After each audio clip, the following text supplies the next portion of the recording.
Буду говорить на английском языке. Good morning, my friends. Because being already second day here in Kiev and also seeing so-called old faces, but still new faces, I really feel happy that we had this chance to come here together. And I will today tell the experiences of the public participation in Latvia, and in particular, mostly focusing on the implementation of rural development policies. And there you see the flower, and this flower will help me to tell my story. And this is graphic reflection of the leader approach, or as we call it recently, the community-led local development. This flower was brought to Latvia 17 years ago by rural development experts from Ireland and also from Great Britain. Now they're leaving us. But for me it means 17 years of dynamic, colorful and challenging life using this leader approach at all levels. On the local level being the line manager or local action group manager, and also on national level drafting the national policies on behalf of the Ministry of Agriculture. And me personally, I always have believed that, and still believe, that leader approach can bring really positive change in our society, where the individuals and communities are strong and smart enough to build their own lives in cooperation with others, and not demanding or expecting this from others or also from governments. And this is the flower of the leader approach, and like in nature, you know that flowers sometimes are quite similar, but they grow when they grow in different environments or conditions, they also grow differently. And the same is also with the leader approach, because it grows or it develops differently in different contexts and in countries. And we can see also this in European Union, also in other neighboring countries. And I will share this insight from Latvia, in particular focusing only on three features of the leader approach, which is integration, bottom-up, and also networking. Most likely you have heard that now we are discussing the future of European Union, future of European funds, also the common agricultural policy, and this is time when also the leader approach as such is questioned, and also experts, practitioners, politicians, they look back to the history of the leader approach and also come with some proposals how we can improve this approach. I like the idea, or let's say the finding of Mr. Peskov, who is expert in European Union law, and he says that in fact the leader approach is the public policy tool, and it is designed to improve coexistence of the population in the social climate, to improve the creativity of individuals, because this is the activity which is so much needed in rural areas, and also to facilitate relations between public administrations and citizens. And in fact, this also shows that leader approach is not only limited to the rural development or rural areas. This is the approach that can be used everywhere. And also by highlighting the significance of the leader approach, I can say this is also a very effective tool of public participation, and public participation is some kind of like core of the approach. And then you see this picture. This was presented to me like several years, or many years ago, let's say, from the Ministry of Integration. And this is a symbol of public participation. And there you see in the corner three people. They are just like moving this wheel, and this is the wheel of public participation. Like sometimes even small things, but action can make really big change. And even if this wheel of participation looks quite technical, there is a lot of vibrant things happening in this process. And that's also thinking about this leader approach, we can say that this is a social instrument, because it is about changing society, and sometimes those changes are really time-consuming. In Latvia, we have experienced like already 4 stages of applying leader approach in rural areas. And if your eyes are good enough, then you also can see those small letters on small 4 boxes, which just describe maybe the main characteristics of those 4 stages. On the first stage, this was the time even we were not a member of the European Union, and at that time we had 3 pilot territories who were exploring needs, advantages, and also disadvantages of building partnerships between the private and public sector.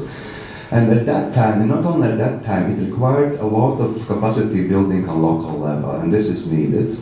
Firstly, because at that time there were a lot of reforms and a lot of failures, and because of the change in the system, people have lost they lost the trust. And anything new that came to on the ground, especially in rural areas, always was perceived with some kind of suspicion. And I know that in Ukraine and in Moldova and other countries happened the same.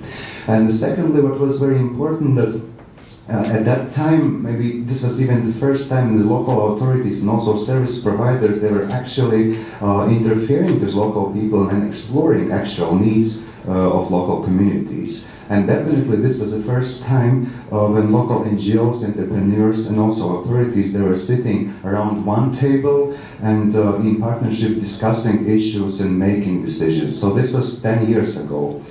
And our main focus was combating poverty and social exclusion in the rural areas. And somehow we started to break this cycle of the poverty from the social side. So this was our approach. And we did maybe because we were also actively involving local NGOs, because they were the ones who were able to address those initiatives of change in more flexible manners, because sometimes local authorities are not able to do that because of the whole system. Financial support to those initiatives was quite small, but effects were really huge. And mainly what we were doing, we just tried to rearrange our local resources, services, and activities in the way that it contributes to each other and have this common strategic focus.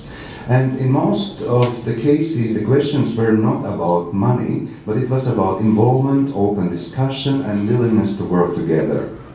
Then in year 2004, entering or becoming the member of the European Union, we also took advantage of the EU funds. We had already some experiences, but this is only in some parts of Latvia. And under the coordination of Ministry of Agriculture, then LEADER approach expanded to other areas. In fact, the rural development policy, by using a LEADER approach, this is kind of like a slow transformation from centralized top-down policy to the decentralized bottom-up development. And because of this systematic methodological change and also changes in the mindset, there were a lot of issues that we had to solve related to the governments as well. And this is one of the things that we have to always aware. And it usually takes more time than it is expected. And sometimes even so-called political decisions that are not discussed a lot, they have to be taken. And we had those we took those decisions in favor of the development of the LEADER approach. On the second stage, or the second frame, which was we finished with those 28 local action groups operational in the areas, but still only 17 were implementing strategies, and 11 were still continuing to develop their capacities and doing the training and so on. And at that time, still the main actors in rural areas, they remained NGOs. But it was really exciting to see how those NGOs, they involve local communities, farmers, entrepreneurs, authorities into their work. And in several villages, integrated local initiative groups, which was new for us, were established by, and they were also developing the common views on the vision of the local development.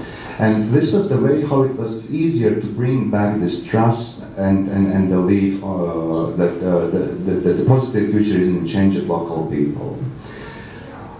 Then the next stage, again there was a political decision, and so this is the year 2007-2013, that this LEADER approach has to be implemented in the all rural areas of Latvia, and we have to benefit from that.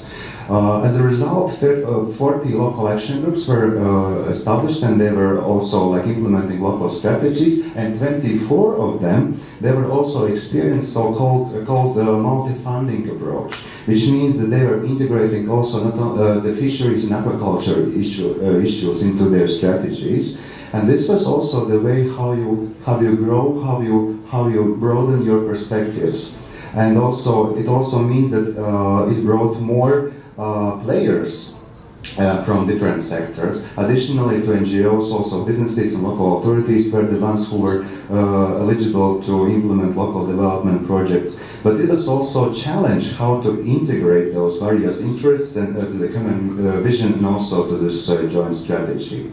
And again, I think it would not happen if there would not be an active work on the capacity building of local partnerships, and on the other hand, it would not be happen if there would not be trust at the local level, that they know better and they have this power to decide.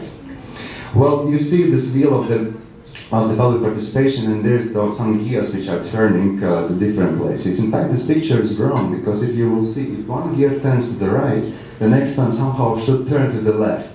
And well, you see that this the person in the middle now is really in a problem, because he goes the wrong direction. But in fact, this is about knowing the area. This is about the knowing the situation. And usually this is the value of the partnership on the local level, because they know rules, they notice those synergies, and they're usually the first ones who will notice that something is wrong in their picture, in their strategy, and then they can do something about that. Using the leader approach is also like building the better future. And normally, you should see the bricks there down, but you don't see them. This is like building the house. We start from the fundaments, and then we finish with the roof.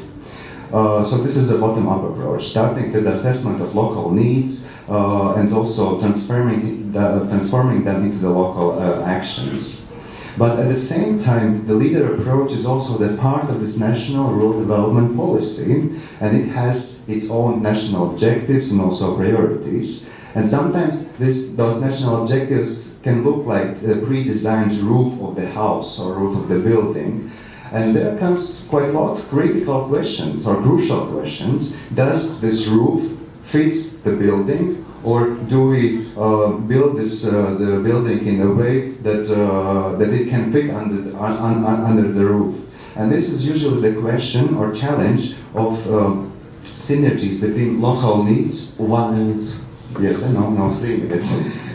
And national, I'm taking my time, and national objectives of the policies. And again, I would say that this is the way that this is impossible to implement just because of active capacity building on the local level. And LACs are really able to do this because the participation, that is their life.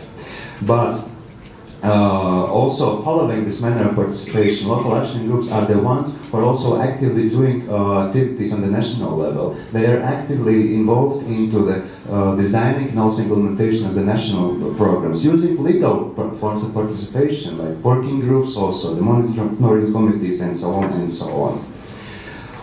But the big challenge is that rural development and also leader approach is not only about the local level.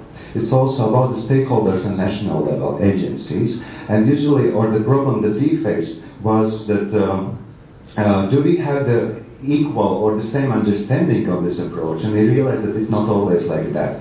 And do we have the common understanding where, using this approach, we are going to go to?